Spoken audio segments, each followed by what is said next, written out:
We are Sage Against the Machine. I'm Joshua. I'm Isaac. What do we talk about here? We talk about all kinds of stuff that's super niche, and we came in with no plan today, essentially. Do we ever? Not really. We have a little bit of a plan. That one day when I had those notes and we stuck to it, that was actually pretty good. One time we had notes. We should try that again. We should try that again. We weren't even sure we were going to record today. Yeah, we just made this one happen, and that's good to do. It's good for all of you. Good for all of you. I've had people asking. We have fans. I shout out to all our fans. You know what? It is pretty amazing that we do have fans. It's pretty cool. You're going to choke yourself out with your purse. Yeah. Call me the dude. What's that dude's name from INXS? Oh, yeah. Michael Hutchins. Michael Hutchins. That was sad. All right. This is getting out of control. Let's just stand here and watch. Yeah, this is kind of embarrassing. If you'd like to donate to our Patreon, we'll buy Isaac some wireless headphones. Yeah, that'll work. I'm drinking, we don't have a sponsor, but I'm drinking Edith May coffee. You know what? I should go down and talk to James. He's sponsored the Outlaws before. Yeah. Edith May coffee. Edith May coffee is great. I buy it. Look at this. We got a sticker over there. See? Right. It's on there. Oh, yeah. Can't hold it up. Let me, I don't know. I'll force the camera down to look at it. No, that's okay. No, but I love that. I'm one of the ones that's like, you want a little coffee with your cream and sugar, but James got me to try his coffee, and I really liked it. Black. It's good. Only time I ever liked black coffee. Yeah.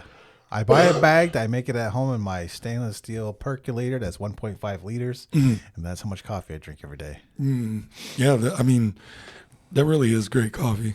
I love it. Mm-hmm. So lots has happened.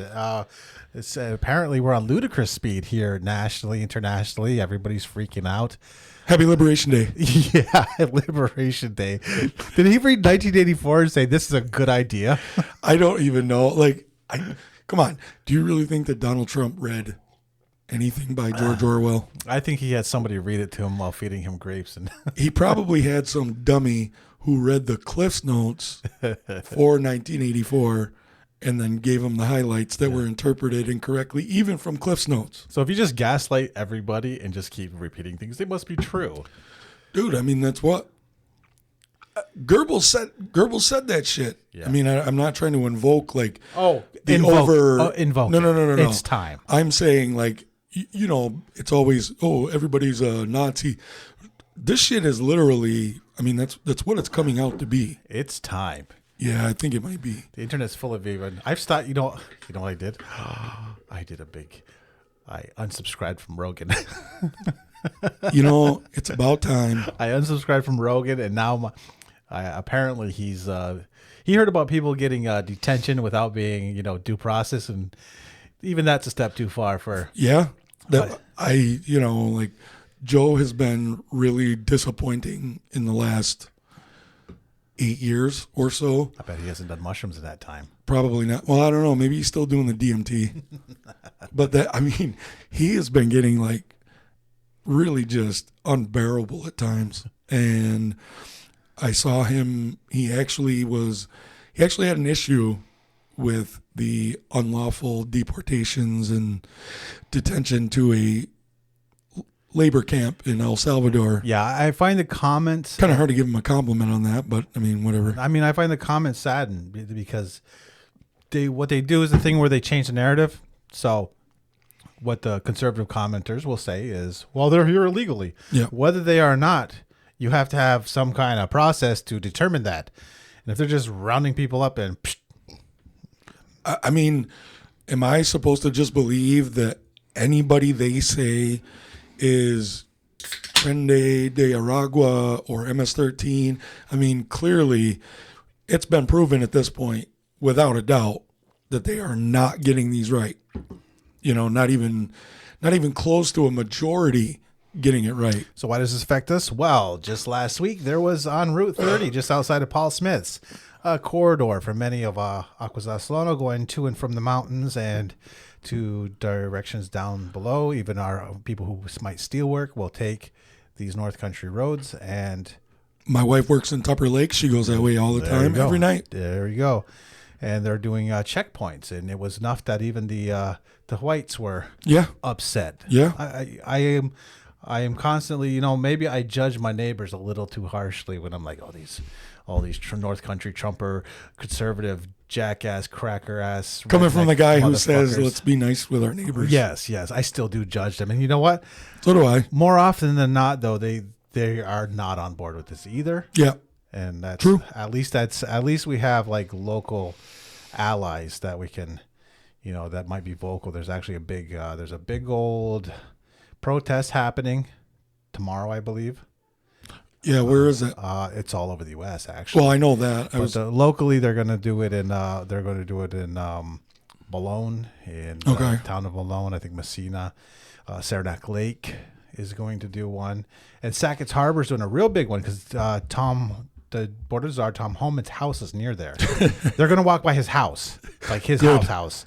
And Good. They're very clear. We're not going to go on his property, but they're going to go by his house because they went Because he's a maniac. Well, yeah. I mean, he is boss hog in person. But they went recently, just last week. It's like the big news. They picked up. They went to a farm for an unrelated thing, child pornography thing. They arrested somebody while they were there. They rounded up a bunch of other people who didn't have papers, and this woman and her 2 kids were just shipped off somewhere. And they were in the pipeline for paperwork. They were in the system. They were doing the right thing. They were trying to follow the process. Yeah. And so, I had a student ask me, a student who was pro, his family is pro Trump. I can't say 12-year-olds pro anybody, even if they are like vocally pro something. Because when you're 12, you're getting propagandized by 12. your parents. They're 12. Yeah, I never approach these things as like, let me give you the right story, son. Yeah. That's not how I just ask questions. Not for a child. No, you ask questions. Mm-hmm. And that's about the best you can do is just try to get them to think critically. Yep. And that's, what this boy was, he felt like he was being bullied by some girls because they were calling him racist because he supported Trump and Trump's a racist. He's like, how is Trump a racist? Okay, well, his policies are creating, if they're not in effect racist, they are enabling racist and inherent racism in law enforcement. Yeah. And they're especially focusing, we say law enforcement as if they're all the same, but like right now it's customs and immigration enforcement that's being the current crop of Gestapo. Yep. I don't think the state police have jumped on board yet. No, but I mean, they're also at the direction of the governor, and New York is a safe haven, sanctuary state and cities and all that stuff. But yeah, I mean, I don't know what New York. I can't even think about what New York is going to do. Trump is trying to bully, other states. I think we should secede and join Canada. I'd be cool with that. Or secede and just become a country. Yeah, let's see what we can do in Akwesasne. New York, Vermont, you got something there. Let's call whatever Abenakis are left, and we'll reforge that fire too. There we go. We'll call it Adirondia. Iroquois. Yeah. Yeah, I don't know. This it's pretty wild right now, actually. So what did you end up? Did you end up helping that kid? I ask questions, and when he claimed they were doing something, I say, "Are you sure about that?" Yeah. And have you looked into it? Tough part is you can always find stuff to support your claim. Always. I have had students who in particular because a lot of these the non-native kids that go to our schools nearby live along the border as well, and some of those places really were corridors. Yep. For migrants. Sure. And some of those migrants are scary. Not all of them. No, not all of them. But there was enough where some kids were like legitimately scared. When you and look, I've had aliens who ran through my property. You know what I mean? And Yeah. I don't know them. Right. You and I have talked about this, this issue before. They have agency in the decisions that they make and, whatever. But I still fall on the line of give them a chance to go through the process, and that is not happening now.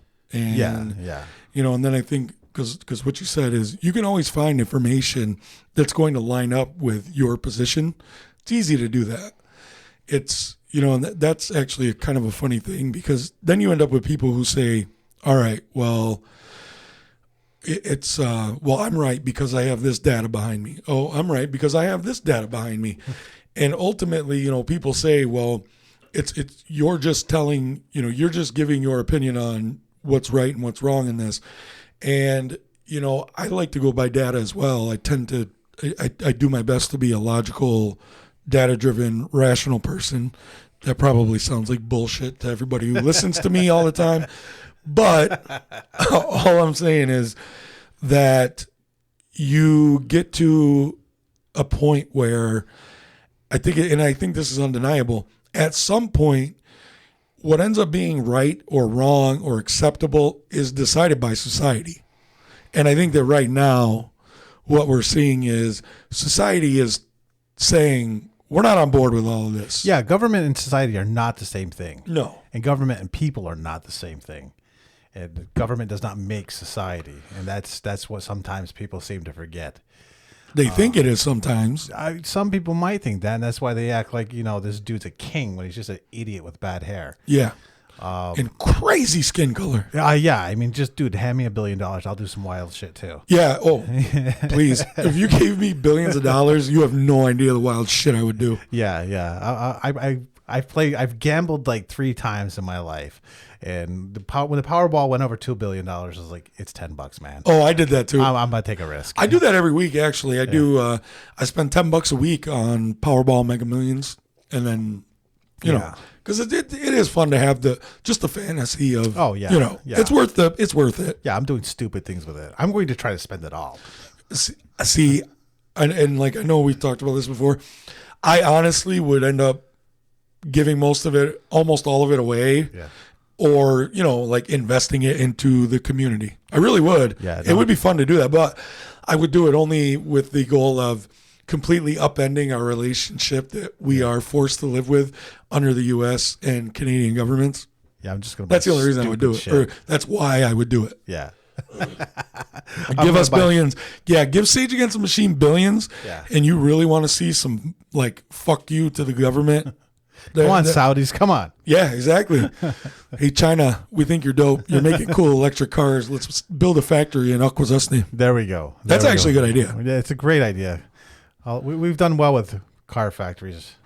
Yeah, I mean, well, this Liberation Day shit, the tariff stuff. Did you see somebody, a guy on Twitter said that he believes he cracked the formula for how they reached those tariff percents? Oh, I've seen a few dueling ideas. Which one did you see? The one I saw was it was basically like you're taking the trade deficit that it ends up working out to be, and then dividing it by the the other, I forget what it's called, but but the math came out to be just about that. Seems reasonable, and I think that guy may have been the one who just used ChatGPT to kind of give it the numbers and figure out the pattern.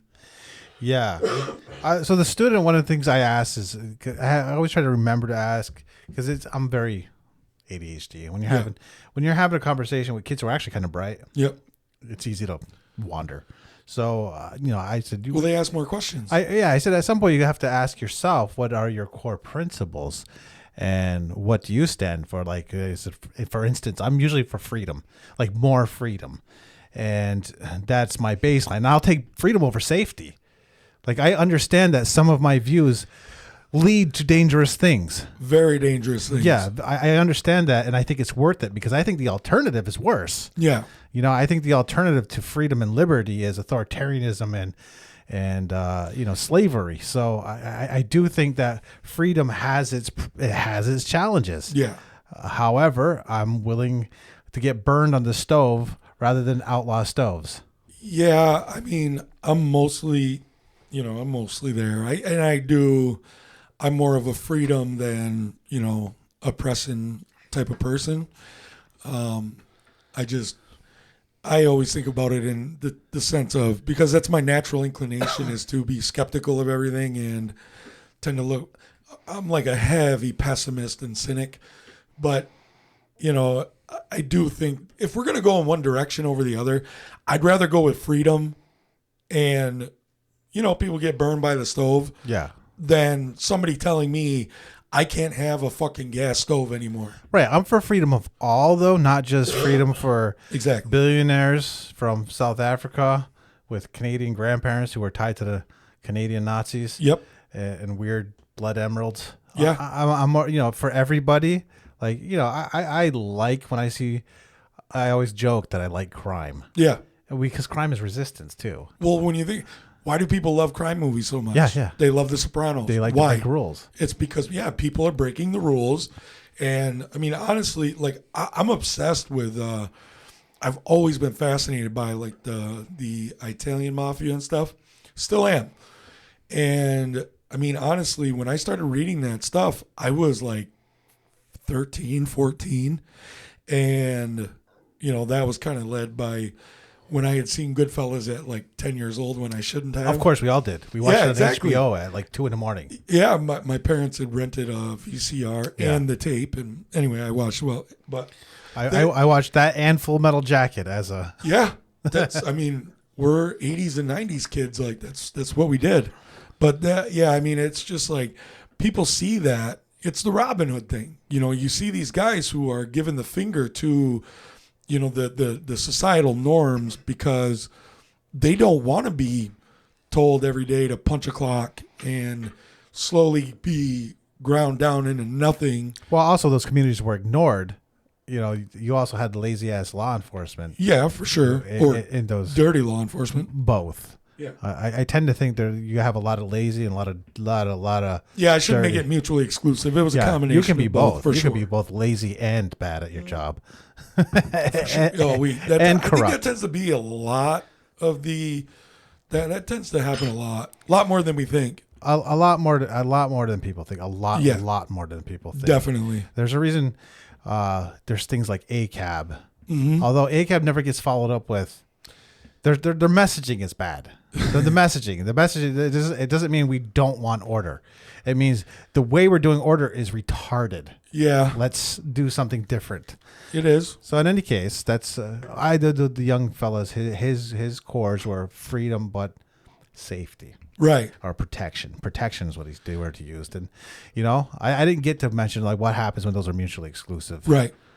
Because sometimes one cancels out the other. And I follow Ben Franklin. Tell the kid to listen to the show. I'll tell the kid, no. I'll tell the kid, read Benjamin Franklin. Yeah. What did he have to say about that? Yeah. That would be fair. Yeah.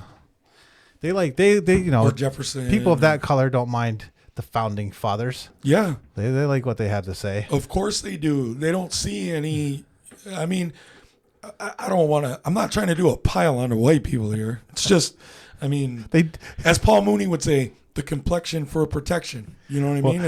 That's a true thing. Well, this kid, so this kid is interesting because he says like, he gets picked on because he's a Christian. I says, well, I'm in a school. I can't advocate against or for, but you can discuss it. And I said, well, if you are that, what do they have to say about the poor and the needy?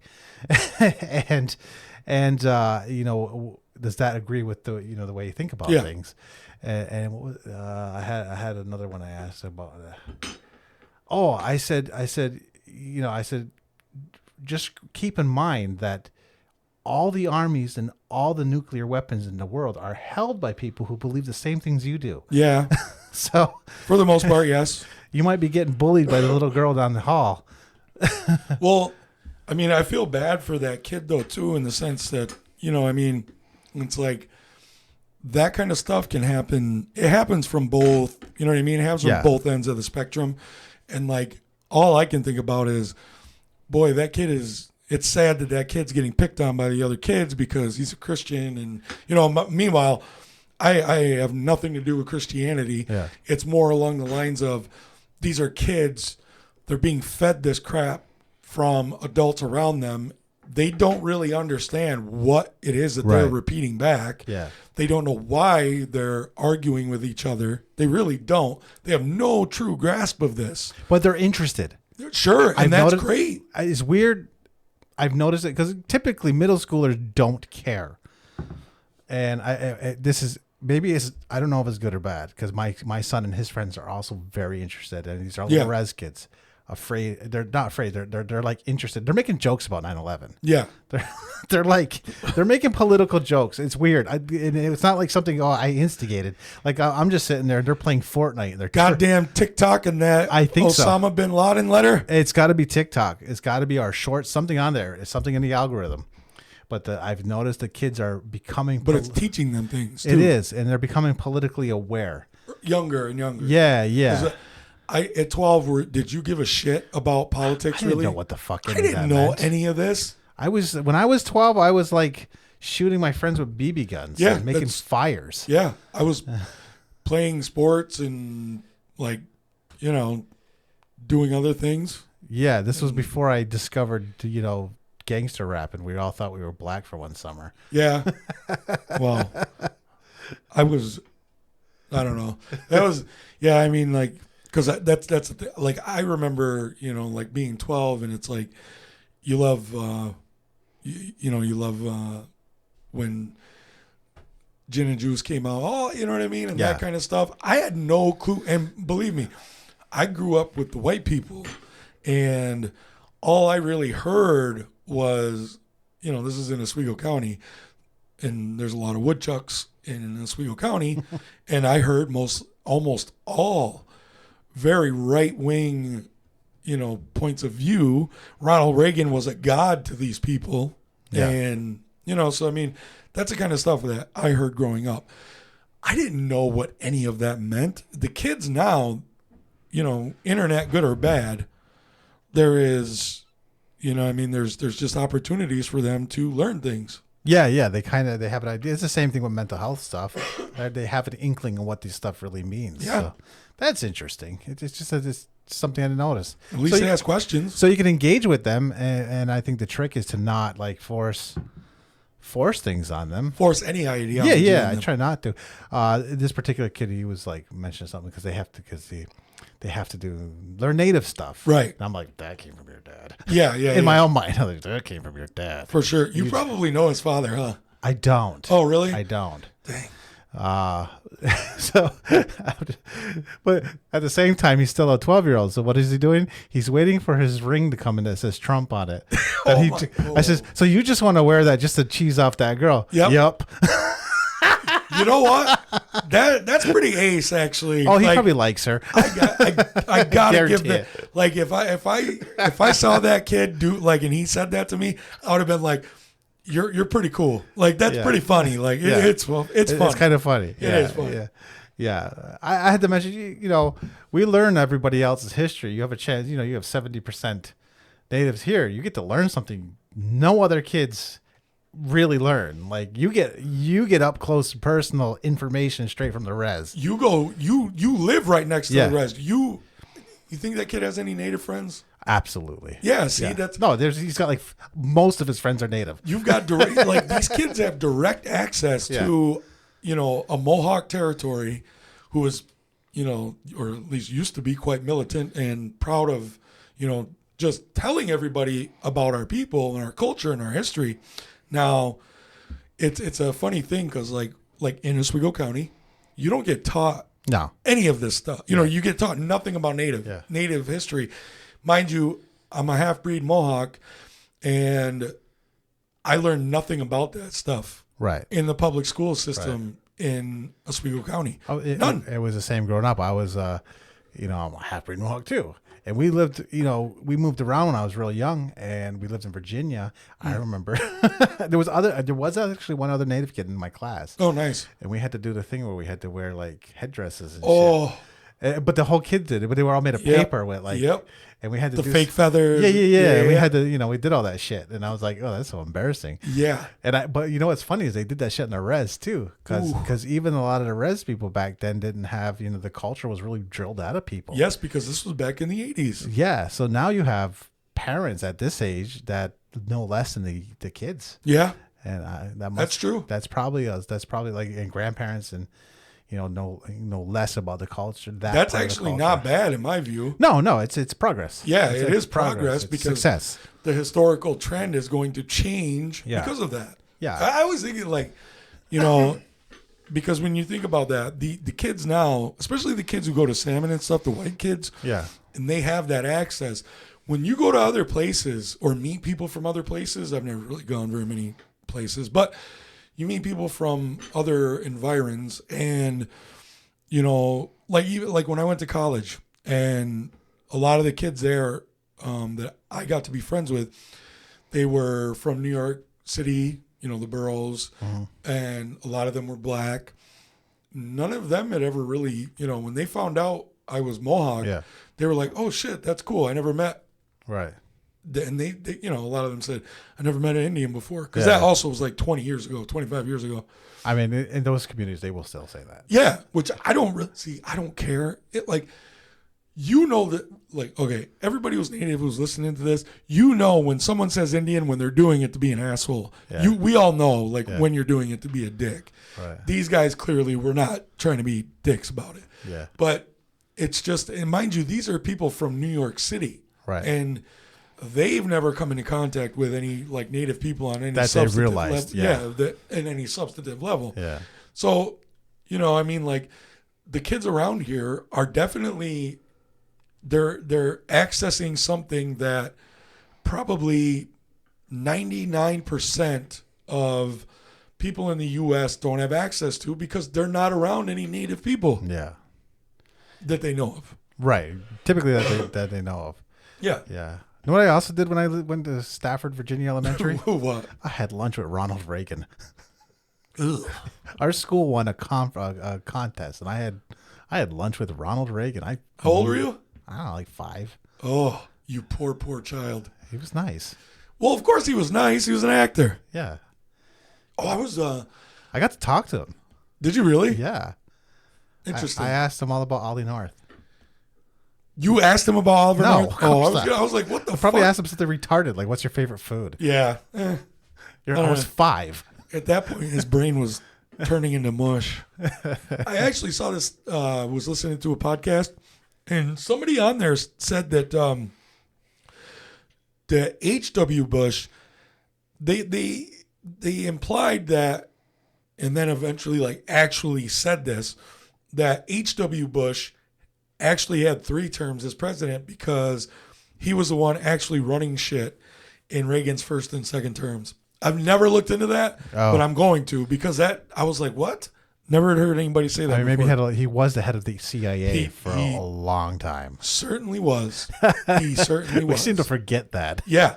And, I started reading Whitney Webb's book about, it's the 2-part, volume 1, volume 2, One Nation Under Surveillance. And I'm on volume 1 still, but she's setting up, the second volume is about Jeffrey Epstein and that whole mess.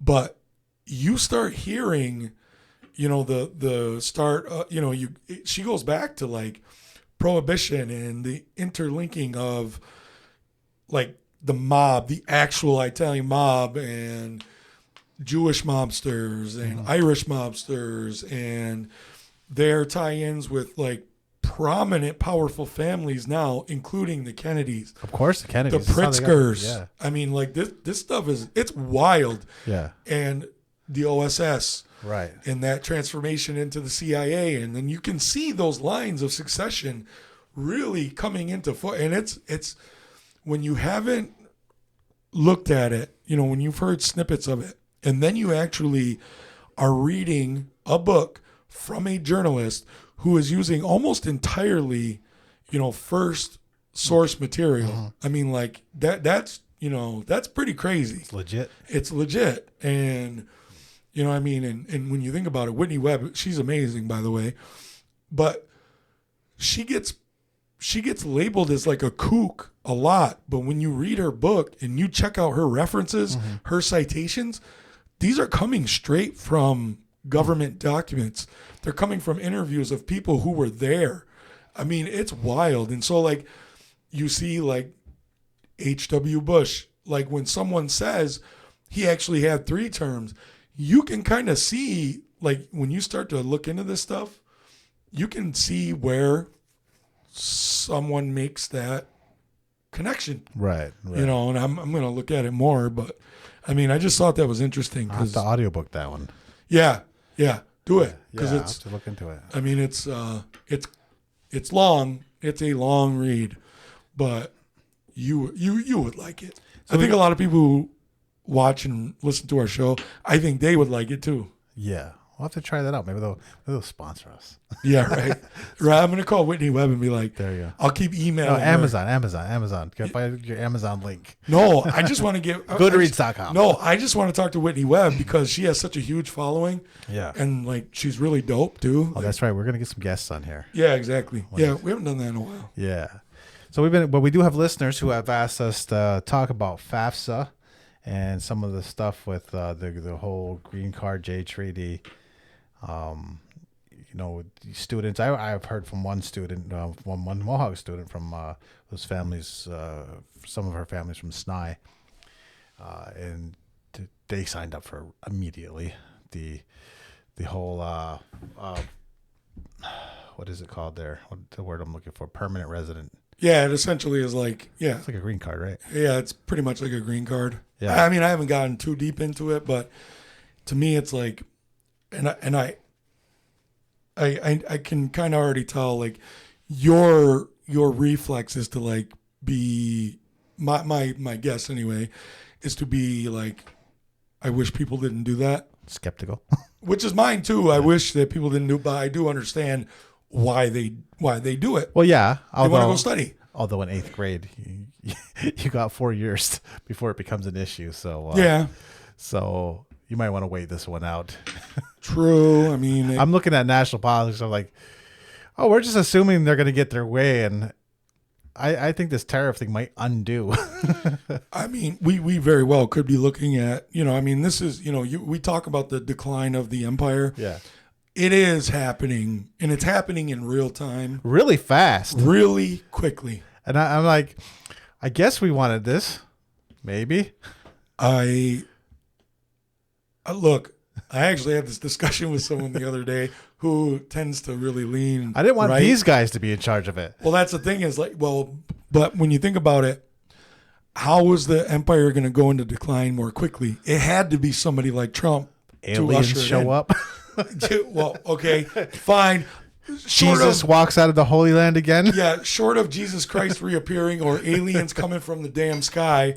The people arise as enlightened beings and just slowly slough off the trappings of neoliberal, neoconservative, statist, tribalism, and we ethno-nationalist. Yeah, and we just arise through the power of communication and love to. But that's the thing, is it kind of takes someone like Trump and the idiots around him to turn Europe. Aside from the aliens coming down or Jesus reappearing or Allah making another, you know, his thing, whatever they do. But I mean, all I'm saying is, I think it's kind of like, you know, in order to speed that along, to hopefully get to a more enlightened place for society, you kind of can see how it would take someone like Trump to come in and fuck it all up. The word I've heard is accelerationist. Yes. That's a new word I've heard recently. Oh, you and I would be called accelerationists. Oh, absolutely. All the time. I pay attention to words. I've been called it. I pay attention to words because there will be a word you've never heard before, and then now it's everywhere. Yep. And I pay attention to that sort of thing. It's into the lexicon. It's like a zeitgeist kind of thing, but it's also like a marketing kind of thing. Absolutely. Like somebody came up with this and promoted it, and it made it happen. Well, you know Kyle Kalinske, right? Anyway, somebody who I like a little less now. He's very, he was always a very he's a very progressive person, but it seemed like he started to like kind of go along more with the Democratic Party, which bothers me. But he started to use the term robber baron a lot now. And now I've heard a couple other people pick that up, and it's really annoying to me because it's like clearly forced. Yeah. And Those carpetbaggers. Yeah, exactly. Those Yankee Doodle dandies. I'm like, man, okay, I get it. I'm like, just stick with oligarch. Like that, I think that covers it enough. Like, we don't need to go back into like the 1870s, terminology of robber barons and carpetbaggers and all that shit. But I get the point. But yeah, like it kind of falls into what you're saying about you listen to the words that are being used and what starts to become part of the cool language that's being used and what's hot right now in society. I want to hear from the real conservatives. What's a real conservative? I lurk the conservatives parts of Reddit and social media and YouTube occasionally, just because I don't want to be part of the whole live in a bubble thing. Where you're blind, because they're not always wrong. No, they're not always wrong. So I pay attention to it, and all I can see is listeners going like, "Oh my god, I can't believe they just said that." Longhouse people are pretty damn conservative. Yeah, socially. I mean, in a lot of ways. Well, publicly, I've had people describe what they're describing as fascism. Yeah, they're not too far away from what you're seeing. Some of these dudes. Well, there's also the private whatever. We can do that another day. The hypocrisy that is rampant. Yeah, it's almost like abused people want to abuse people. Yeah, exactly. hurt people. Yeah. So I shouldn't have popped in with that one. And it's frightening. I finally heard Rand Paul say something about the tariffs. Yeah. Thank you, Rand Paul, for fucking at least being a little bit on the level. Come on, Did you see Ron Paul? I'm sure Ron Paul will eat this shit. Ron Paul. Yeah, Ron Paul's for real. He went off for. Yeah. I only listened to about 10 minutes, and I'm pretty sure that was quite a bit longer. He's talking about the tariffs and Ron Paul was the general fuckery going on right now. Yeah, Ron Paul was calling on AIPAC 40 years ago. Yeah, and it's about damn time that it becomes part of the mainstream conversation about AIPAC and the bullshit that, Israel is forcing within. That goes, you know what? Whitney Webb, she gets into that too. I learned a fun fact about that this week. Very interesting. What was that it? I didn't know of. Shortly before he was killed, perhaps unrelated, JFK was going to have the predecessor of AIPAC, which American Zionist Council. Yeah, it's something like that. And AZAC, something like that. He was going to have them labeled as an international... they were going to have to register. Group. Yeah, it's an international or foreign lobbyist, essentially, something like that. Yeah. That because AIPAC is the only one that's not. Who actively lobbies on behalf of a foreign nation publicly, and they are the only ones who do not have to register themselves as a foreign agent. Yeah, and JFK thought that was horseshit. Which it is. And Ben Gurion was real mad. Yep. And then, he was putting it in, and then his head flew all over his wife in a car, and that was that. I mean, we're seeing more of unrelated, maybe. It could. Well, and that's the thing is, a lot of people were mad at that guy.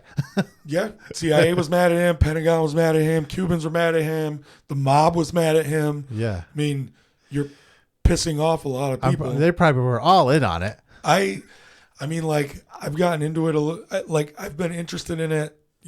I was also one of those nerdy kids who, in a way, like, I saw the movie JFK when I was young, and I was like, this is fascinating. And, so I've always been, like, very interested in it. But that new tranche of 80,000 documents being dropped and the experts going through them, and, like, it's not even, I don't think anybody has fully been able to analyze all of them yet, but there are interesting things coming out. And that stuff with the Zionist movement, lobbyists, that JFK had a problem with. And like you said, maybe it's unrelated. And maybe it is. But I think that, it's fair to say, the Zionist movement was not peaceful. It was not peaceful. It's straight up colonization terrorism. Yeah. They bullied the British Empire. They tried to kill the Prime Minister of England. Yes, the bombing of the hotel and all that, like that was not the only bombing on British They were assets. better at bombing Brits than the Irish were. Yes, they were way worse, and they were burning out Palestinians from their homes and snipering people. I mean, it was wild. And now, okay, I think it's fair for us to say maybe they're not related, but you look at the totality of all of the data that you're given, and you draw, your own conclusions away from it of what you think may have happened. Is it out of the realm? Is it ridiculous to think that the Zionists and Israel may have had something to do with JFK being killed? I don't think that's ridiculous. So speaking of Zionism, Quebec, we're having a problem, of course, with the Quebec bill that wants to call their language and culture like a monolith in Quebec. Mm-hmm. There are a lot of Indians that don't think that's true. Yeah. There's probably quite a few Anglo speakers who also don't think that's true. Yeah. So yeah, that's one of the things that was brought to my attention, that how like portions of Akwesasne are in Quebec, but we don't do as much stuff over there, and we should probably get more from the province. They're on the hook for more. Yeah, because us Indians tend to do Indian stuff on our own. Yeah, well, we also speak English. Yeah, that's true. That's our. I guess there's a lot of people in K-Town who also speak French too. They have to, because they go to school. Mm-hmm. But K-Town itself is still primarily English. You're not hearing French day to day. All their advertising is in English. They only speak French because the school made them speak French. I gotta say this though, I love their accent. It's so interesting the way they talk. It's like so Brooklyn. interesting. It's like Brooklyn, France. And fast. It's so interesting. Yeah, and there's like a gutturalness to it. Yeah, it's very interesting accent. Yeah. Anyway, pretty ladies too. Tell you what. Jeez. I'm not objectifying them. I just have eyeballs. Josh likes green eyes. Well, it's traditional, That's how you know they're 100% Mohawk. It's the blonde hair, the green eyes. Yeah, I got when I first come back to the Reds, somebody got pissed at me because I beat them in a game of darts or something, and he looked at me and he goes, we were at Shafts in the middle of the day, and all he said was, "Oh, with your green eyes, Onkwehonwe," and like everybody started laughing. I did not laugh because I did not understand the joke. But now I do. You go up there, you can be their chief. Yeah, I was like, oh shit, now I get it. I do have green eyes. And yeah. Now I've met people from Onkwehonwe and I get it. So one of the things the person talking to me was saying is they wish the Mohawk Council of Akwesasne would have Onkwehonwe help advocate, because Onkwehonwe has closer ties, and Gunnasadage even more, probably closer ties into Quebec's system. Yeah. Whether or not we're for our own systems, but that those exist. Yeah. They exist. And I don't see anyone rising to the occasion to do something else. Yeah. But that was what was going on. And how come, you have all these people who want to, do stuff in Quebec and call themselves a chief, and this is a place where you can shine, fellas. We love the AFN. Oh God, I know. We can do a show on that one day. You know what I hate is the fucking alphabet salad that all these bureaucrats are in love with. That's the first sign of a cult, when you have your own language. When you have all your own terms and acronyms, and they just it's just words. It's alphabet soup. Who's the greatest at that is the military. Oh yeah. I mean, like particularly the U.S. military. It seems they have so many acronyms. They just love it. Yeah, I guess we don't like words. We don't have enough time for words here. Yeah, I mean, they also come up with shitty names for stuff. So yeah, I could so on some of those I could be like, yeah, I could see why you'd rather go with the acronym rather than say this whole stupid thing. So that was brought to on my radar, and then again the FAFSA, because not a lot of people are talking about this. Like the tribe had a meeting about it, and I think Mohawk Council did as well. The Longhouse tried to have one, but Ice Storm. Yeah. Yeah, I saw that got pushed off. The traditional space is, dragging. Well, of course, we're all volunteers, so it's a lot easier when you get paid like $70,000 a year. That's the thing, and like you and I have talked about this, off the air plenty of times, okay, so we might as well talk about this a little bit. So the other day I did that post about the when people put up the stuff about the checkpoint over at Paul Smith's Right. and all that stuff. And again, for white people listening, yes, natives, we use Facebook a lot. So I made the post on Facebook and it got a lot of engagement. And I also had people like messaging me privately and all this kind of stuff. People are not satisfied with the way that the elected council has been messaging about this when they do message about it. And what I came away with is understanding there is a lot of concern in our community about the border issues, the college students, FAFSA, J Treaty, the stuff with Quebec, all of that stuff. And the sense that I get is that people in the community of Akwesasne are not pleased, and they want to have some sort of forum to talk about this openly without the burden of having the elected councils, basically running the show.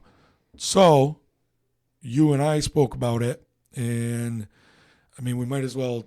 I just thought I would kind of let everybody know here that we've been talking about it and maybe putting something together we'd record a show, but it would essentially be an open forum where we're talking about these issues and then try to get the conversation started. That's something community driven, not driven by the councils because people are unsatisfied with them. And I'm not saying it's the majority of the community who's unsatisfied with the councils, but there certainly is a significant portion of Akwesasne who is not happy with how they're dealing with it. And they have things they want to say that are not being heard. And they would also like to hear other community members comment on what they think. And we come up with ideas on, identifying problems. And then also, Josh and I have, Chantel really, she helped us with this, was to say, you guys should also come up with, offer potential solutions. So this is something that we could do. But as Josh just, and when you and I were talking about it, it's easy for the councils to do this because they're paid to do it. You and I have multiple jobs each and crazy schedules. And we play video games. Also that, I'm not going to lie, Baldur's Gate 3 is pretty damn cool. But we don't drink. Yeah, we don't drink. I do like cannabis, but, I mean, nothing wrong with that. Once I'm done with everything. Yeah. Handsome Lake is narrowing his eyes at you. Holy shit. Jeez. I'm worried about Gully Wheel. But yeah, I mean, it's just something that we talked about. I think it would be a good thing for us to do, but we are talking about it and we do want to do it. It's just, I think that, it's just to give the listeners an idea of, how serious this border stuff is and the stuff with our college students, born on the Canadian side and the stuff with Quebec, all of it, coming in together is, just so people who are not here understand, this is very, very, very serious for our community. And a lot of people feel as though it's not being addressed properly and openly by the ones who are supposed to be in leadership positions. So Sage is going to attempt to play some kind of role in this. Yeah, even if it's just facilitation in some way. Personally, I would always hesitate to do anything permanent when it comes to documentation, especially when it's something like executive orders that could very well not be here in just a couple of years. For sure. Yeah. And if it's something inescapable that maybe you've waited decades for change and you got to do it, you got to do it. Yeah. Sometimes we have to lie in forms and say we're citizens so we can buy a hunting rifle. Yeah. Or travel to Italy. Yeah, but you're not Hunter Biden. You're going to get locked up for sure. Not that I'm saying it, I think that's correct. I just, just laying that out there, people. You know what? I get real tired of conservatives, but Biden. Yeah. I'm so fucking tired of hearing Trump just Dude, the whataboutism is the so what out about, of control. What about, and then just changing the subject. God, are I mean, you fucking 5? that pretty much. Are you fucking Forrest Gump? I mean, he has, like, honestly, on a lot of, when you really examine things that he says, he kind of does have the mentality of a 5-year-old at times. It's like, yeah, but he did this. Yeah. I mean, come on, let's grow up. You know what I mean? I don't think it's unfair to say, when you're talking about a subject, to point out the historical, the historical actions that other people have done, because I think that helps to get you to a point where, when you make when we all gather together and make a decision on how we're going to do these things moving forward, to have the back context of other things that people have done. I don't think there's anything wrong with that. Mm-hmm. But when you do it to just distract from the bullshit that you're doing, Mm-hmm. purely just to get that away from you, it's okay. They did it too. It's absurd. Yeah. And it really is. It's childish. So it's childish. One more topic before we put away our day is I heard through a post on Facebook when I was doing the news that all of the federally recognized Indian nations in New York State met together in a historic meeting of 8, because we added the Shinnecox. Yeah, who are state recognized. Is that what it is? Yeah, I don't know. I don't know if they might have gotten their federal recognition. I can't remember. They may have. So they met. They met in Allegheny. Oh no, it was a video call. It was a video call. Yeah, it was a Zoom thingy. Yeah, with the intent of coming together. Of course, the replies are like, "This sounds like the Haudenosaunee Confederacy." It's like, yeah, oh, no shit. Yeah, no kidding. No kidding. About fucking time. Not the people who should be really speaking on behalf of. Yeah, I went there too. Well, at least from Unkwehonwe. I went there too. I went there. My mind went there too. Yeah. But alternately, but they did it. I don't see other people. I don't see the traditional councils getting together for Grand Council in Onondaga as well. So. Yep. It's not the worst idea in the world to not. Try to work together a little bit. I actually would, applaud them for, for the elected councils. I'm sure they'll come up with something bad for all of us. Yeah, but at least they'll all be together when they do it. But we'll do it unified. Yeah, we'll do it unified. We'll do some really stupid shit badly and all together. I noticed they did leave out the Mohawk Council of Unkwehonwe, the Mohawk Council of Ganawage. Yep. What you gonna do? It was all New York State based, so we're still recognizing our lines. Yes.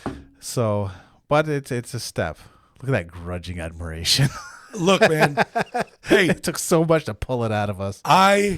Anybody can say whatever they want, but I will give credit.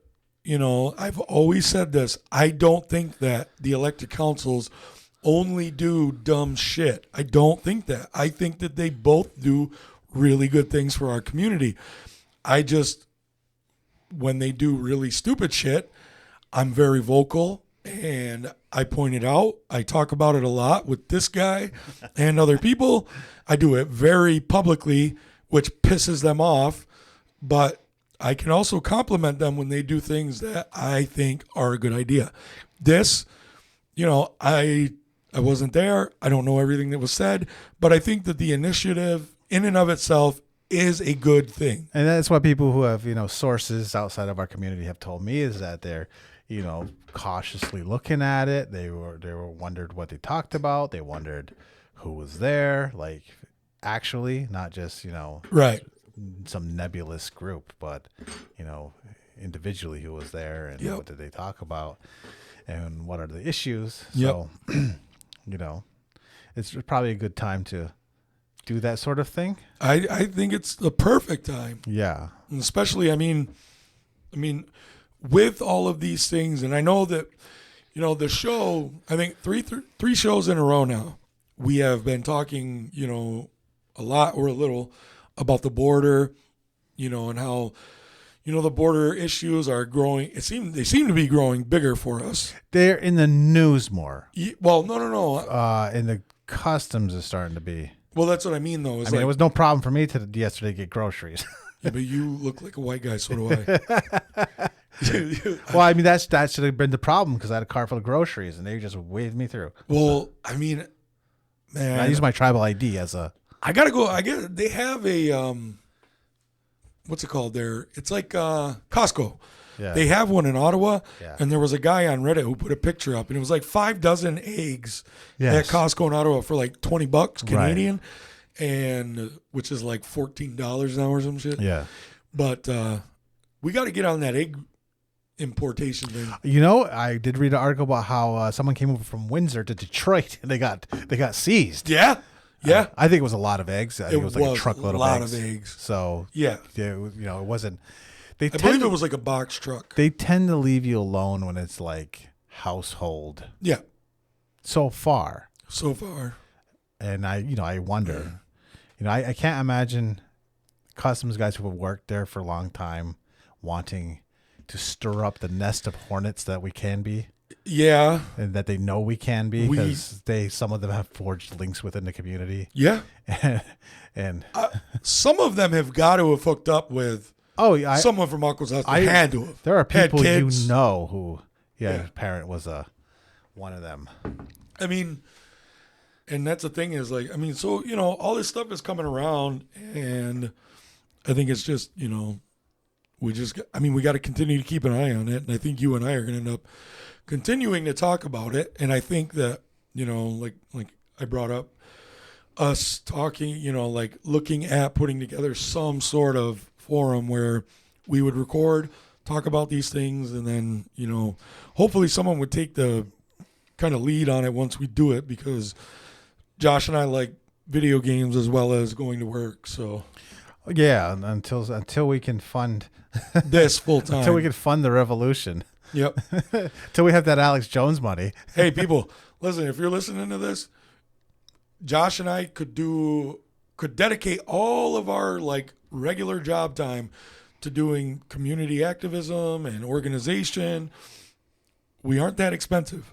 Like, it really wouldn't be that, I know there's a bunch of people listening to this show who know multi-millionaires. Yeah, where's our res oligarchs? Come on, right? Where's our Elon? Yeah. Come on. Like, we got a big ass, we got they're busy like Bears their cousins. Den, we got Twin Leaf. Like, come on, fund us. We'll go and do we'll go do all the legwork. Yeah, there we go.